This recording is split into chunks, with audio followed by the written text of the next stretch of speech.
Am I the abracadabra hole for cooking a perfect lasagna during my nephew's christening because I was hungry?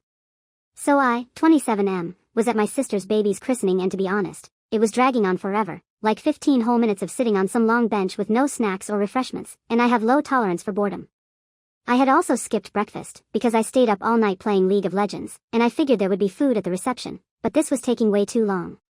So, I just happened to have my own uncooked lasagna in a foil pan, because I was a genius who always thought ahead, and the church had this big fancy baptismal bowl at the front filled with something that was probably holy water. Honestly, it was just sitting there doing nothing while the priest was talking about God or whatever, so I figured why not multitask.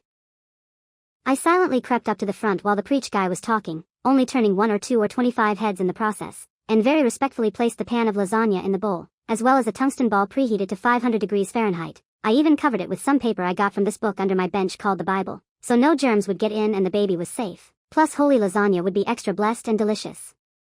Instead, I turned around and saw everyone staring at me looking very angry, and in fairness the holy water bowl was on a stand at the very front of the room, right next to preacher guy. Ga oid foad vulchnable jacob. The priest stopped the ceremony, and my sister was crying and screaming that I ruined her baby's special day. They made me leave and I wasn't allowed to take the lasagna with me. Security threw it in the dumpster. I got really mad and threw my tungsten ball, which was not 435 degrees, which isn't dangerous at all, like cool to the touch basically, at my sister. It missed, and hit the baby, which the doctors say won't walk for the rest of his life, but I think they're overreacting.